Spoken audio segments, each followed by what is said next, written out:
Okay, so I'm gonna do another reaction. So this is gonna be a reaction to Evolution of Space Imagery by Swegle Studios. So let's check this out. The recent deployment of the James Webb Space Telescope has brought us some incredible Okay. pictures of our universe. I mean, just check these out. They're absolutely Yeah. insane. Look at the detail. It's images like these that have inspired many people to learn more about space and astronomy. But space didn't always look this good. In fact, there was a time when this was the highest quality, best picture of space ever taken. We've come a long way. But how Okay. did we get from this all the way to this? How did we get from this to this to this to this? What was the first picture of a star? What about the first picture of a galaxy? Who were the great astrophotography pioneers along the way? We'll be discussing all the major milestones in today's video on the evolution of astrophotography. Okay.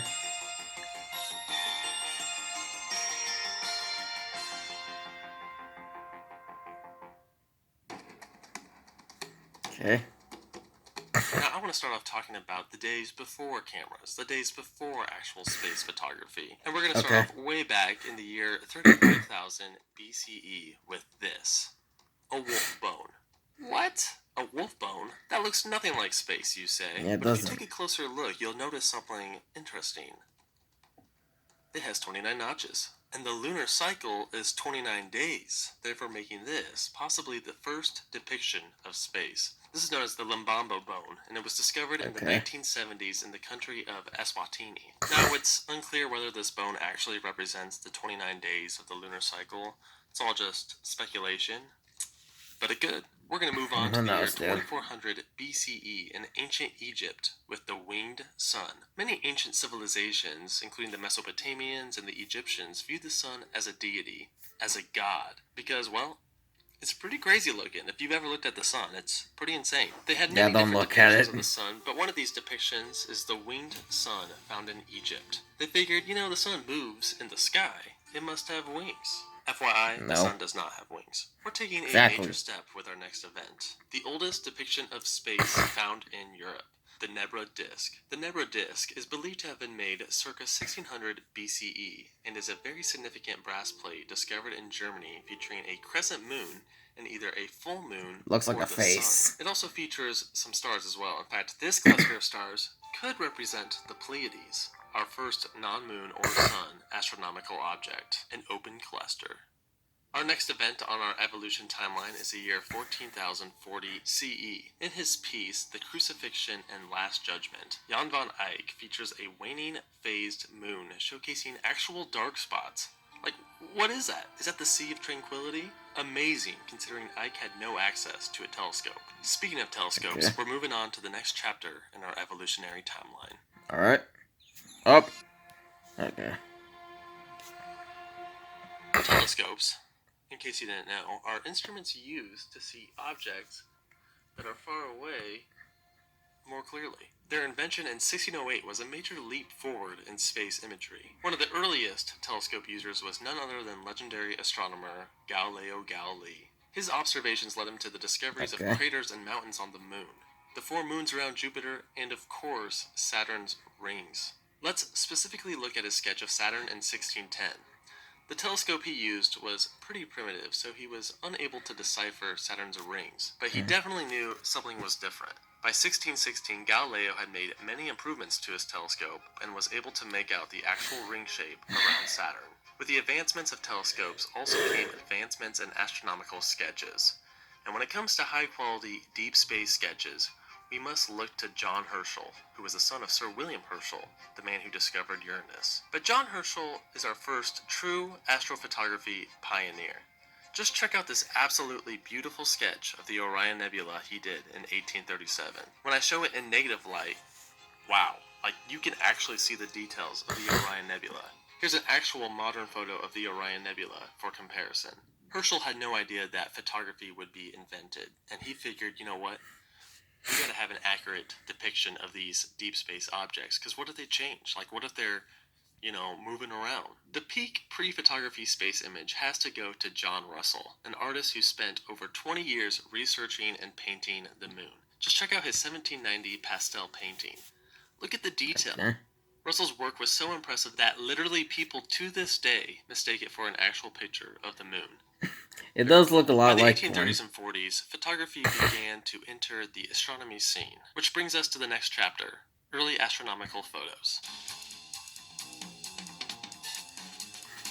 One of the early photography pioneers was this guy, Louis Daguerre. Daguerre created the first publicly available and practical photography process known as the daguerreotype, and he would use this process to photograph the moon in 1839. Unfortunately, it didn't work out. You see, early photography required long exposure time, so people had to sit still for a long time, right? Well, I don't know if you knew this, but the Earth spins. So if you look at the moon, if Yeah, you're I looking know at the that moon one. through the telescope, it drifts. It's moving. Well, the moon's not moving. I mean, technically the moon is moving. Oh. Anyway, it doesn't matter. Well, It yeah, moves but throughout the well, sky throughout the night. looks like it's So you moving in the can't sky, get a but long exposure photograph because it's it's staying moving. in the This same was obviously place an issue with in early space. astrophotography. However, 1 year later, in 1840, John William Draper was able to lock onto the moon as it moved and was able to get the first proper lunar picture. This is the first true space photo. It was It done looks using like a a drawing daguerreotype or plate something. and a 13 centimeter refractor with an exposure time of 20 minutes. In the 1840s, photography became more widely available, and with it, so did many astrophotography firsts. The oldest surviving photograph of the sun came from Fizeau and Foucault at the Paris Observatory in 1845. The first successful photograph of a star was of Vega in 1850. This image was captured by John Adams Whipple and George Phillips Bond using a 15-inch refractor within an exposure time of 100 seconds. The same pair would also capture the first decent quality photos of the moon in 1851, and they would even capture the first photo of Jupiter. Unfortunately, these photos of Jupiter no longer exist. During that same year, the Well, first that photo stinks. of a total solar eclipse was captured by Julius Berkowski on July 28, 1851. The first image of a double star system, which technically is a quadruple star system, was captured by George Phillips Bond and John Adams and James Wallace back in 1857. The star system they captured was Mizar and Alcor, with the famous 38-centimeter Harvard refractor. In I 1858, don't we even get the know what first to do in this photograph of the thing. comet. This was done by William Usherhood. Unfortunately, his photo of Comet Donati is now considered lost media. Yep. The 1860s and 70s saw slow improvements in the world of astrophotography. These small improvements can be seen in the works of Lewis Morris Rutherford.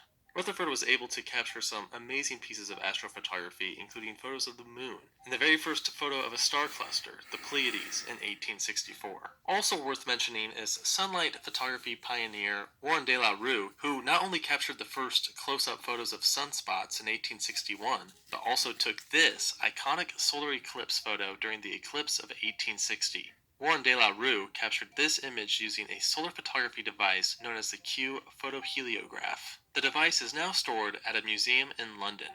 The first photo of Jupiter that has actually survived came on September 3rd, 1879. Using a 36-inch refractor, Andrew Common took the first ever picture of a planet. Notably, the big red spot looks absolutely massive. It actually used to be a lot bigger. It's been shrinking, just FYI. Yeah. But yeah, the quality is not great. But all of that would change in the 1880s Looks like it's upside when down. astrophotography reached a whole new level of detail.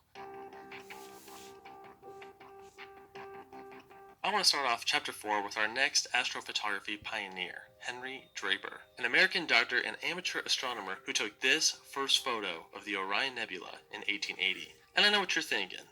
I thought that we were supposed to be in the high-quality astrophotography chapter. Well, the very next year, Draper took this photo. Pretty impressive. And the Yeah. next year, he passed away. But Andrew Common took this photo. Look at that detail. For this photo, Common won the gold medal of the Royal Astronomical Society in 1884. A couple years later, on September 1st, 1886, Eugene Van Gothard captured the first photo of a planetary nebula, M57. The Henry brothers, aka Paul Henry and Prosper Henry, were two French astronomers who would capture an even better photo of M57 that same year. They were even able to capture the central star. The brothers would also capture the first decent photos of Jupiter and Saturn. In this image, we can see Jupiter's red spot, and wow, it really was massive. Also in 1885, the brothers would capture this first photo of Neptune. Sticking with planets, the first photo of Is it the Uranus thing came in the 4 years middle? later and was captured by Albert Taylor using Andrew Common's telescope in 1889. There were many attempts to capture photos of Mars between the 1870s and the 1880s. However, no decent photos would come until the late 1880s through the work of William Henry Pickering and Edward Singleton Holden. Now we need to talk about legendary astrophotographer and amateur astronomer Isaac Roberts. Just check out his work. Look at these galaxies, these Yeah. clusters and nebulas. Roberts was a Welsh astronomer who was the first to photograph many iconic deep space objects. The M33 galaxy, Isaac Roberts. Pinwheel galaxy, Isaac Roberts. The Owl Nebula, Isaac Roberts. He was also the first to Wow. photograph an asteroid in 1886. Now, Isaac Roberts' favorite photo, what he considered to be his best work, was this photo of the Andromeda Galaxy in 1887. This was the first photo of a galaxy and easily the most distant astronomical object taken at that time, at 2.5 million light years away. This is kind of a big deal photo. I mean, not only was this the first photo of a galaxy, but this was the largest thing ever imaged in world history at that point. I mean, it's a galaxy. I mean, come Yeah. on. Although it was believed to be a nebula at the time. Roberts would continue to capture more photos of distant galaxies throughout the 1890s. In February of 1888, Williamina Fleming was observing different astronomical plates. While she was looking at this specific plate, she noticed something strange. A strange shape. Well, this strange shape was the Horsehead Nebula, one of the most iconic celestial objects. The Horsehead Nebula has become a rite of passage for many amateur astronomers and astrophotographers. Okay. Like, if you can capture a great photo of this, you're a legend. Apparently, Yeah, it's that was pretty cool. difficult. Now, before we go into the next chapter, a quick word from our sponsor, Paragon Concessions. Many viewers of the channel Wait a minute. Alright, we're just gonna skip supporting the that. channel. Well, by the turn of the 20th century, telescopes were getting larger, photography was becoming more advanced, and space images got better and better and better. For example, using the Crossley Reflector Telescope, American astronomer James Keeler photographed a number of deep space objects between 1898 and 1900 that were unparalleled in depth and detail. Like, just look at these high-quality photos. His July 7, 1899 4-hour exposure of M8, the Lagoon Nebula, was one of his proudest achievements. Using the 60-inch Mount Wilson Observatory camera, American optician and astronomer George Willis Ritchie captured some of the best photographic plates of a variety of deep space objects between 1908 and 1917. His images are better than any space images ever taken at that point. Ritchie considers his 1917 really photograph nice. of M81 to be one of his greatest. Also, shout out to Edwin Hubble, who took this iconic image of the Andromeda Galaxy on October 6, 1923. Originally, people thought that everything was inside the Milky Way. They had no idea that there were other Milky Ways, aka galaxies, out there. And the astrophotography captured by Hubble helped to prove that they existed. If you look at a lot of these photos from the early 1900s, they look really good. Like, they almost look modern. They're just lacking one thing: color. Yeah. Alright. It is very difficult for the Is human that Mario eye to Kart distinguish music? colors of deep space celestial objects. Even through the That's what it largest sounded like to me. telescopes, objects look black and white. There are very subtle hues of color in these objects, but it would Dang, take man, why can't I decades of clear my throat? innovations to amplify them. The first true color image of a deep space object would come in 1958, but it would take the most state-of-the-art equipment. William C. Miller used the 48-inch polymer observatory telescope and an early color-capable film known as anscochrome. It would take many efforts, but finally on August 11, 1958, Miller would take this groundbreaking image of the Andromeda Galaxy. This was the result of a 120-minute exposure. He also took the first colored photo of a nebula, M57. This was accomplished with the massive 200-inch polymer telescope. His photos would be showcased in Life magazine in April of 1959. They were even featured in an episode of Star Trek. Miller would continue to take the first color photos of many deep space objects. Colors can also represent different elemental makeups. For example, in this photo by David Milan, red hues represent hydrogen while green hues represent oxygen. So we're going to talk about satellites and space probes, but it's going to be kind of a speed round because there's a lot to cover. Okay. The first photo from another planet's surface would come from this panorama photo of Venus in 1975 from the Soviet Union's Venera 9 probe. Ranger 7 would take the closest photo of the moon until the Apollo missions. This was the very last image it took before it impacted the surface.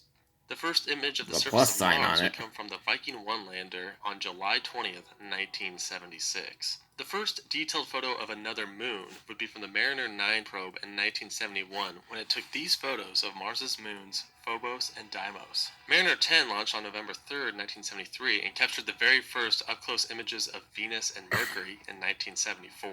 But it was the Voyager program that really took things to a whole nother level. Voyager 1 took the closest and best photos of Jupiter ever seen in 1979 when it zoomed past it, and then in 1980 it would take some amazing photos of Saturn. The best photos of Saturn today are from the Cassini probe. My favorite is this photo of upper atmospheric clouds located within the hexagon polar vortex. And of I course, thought the that best was photos of the Great Jupiter Red are Spot from at the first, Juno just like spacecraft. way Voyager 2 like would take darker. this incredible photo rather of than- Uranus in 1986, and then this incredible image of Neptune in 1989. To this day, Voyager 2 is the only space probe to have ever visited Uranus or Neptune. Of course, we cannot forget about Pluto, and in 2015, the New Horizons space probe zoomed past it and took this image. Now, this image right here might be one of my favorite photos ever of anything in space. It's just, Yeah, that I is think people were nice. expecting something really dull and boring, but this is what came back, and it was mind-blowing, and the heart, I mean, come on, the heart, it's amazing. Also worth mentioning is the Soho spacecraft, which takes the best photos of the sun. Finally, let's talk about the most well-known and famous telescopes ever, the Hubble Space Telescope, which launched in 1990. Now, Hubble has had many iconic images, including the Pillars of Creation, but one of its most iconic is the Hubble Deep Field. This image was built from 342 individual exposures obtained over 10 consecutive days between December 18th and December 28th, 1995. Nearly all 3,000 objects in this image are galaxies, some of which are among the oldest and most distant known objects. Speaking of the most distant celestial objects ever imaged, that currently goes to the James Webb Space Telescope, which on December 9th, 2022 took this image of JGS 7130. This little speck right here is estimated to be 13.6 billion light years away, making it the furthest distant object ever imaged. Now, we've been looking up at the sky, but we have yet to look down. The first photo of Earth ever was actually the first photo ever, because technically this is Earth. But the first photo of Earth from outer space came in 1946 on an American-captured German V-2 rocket. They launched that rocket up into space and captured this image. 1 year later, they would get this image.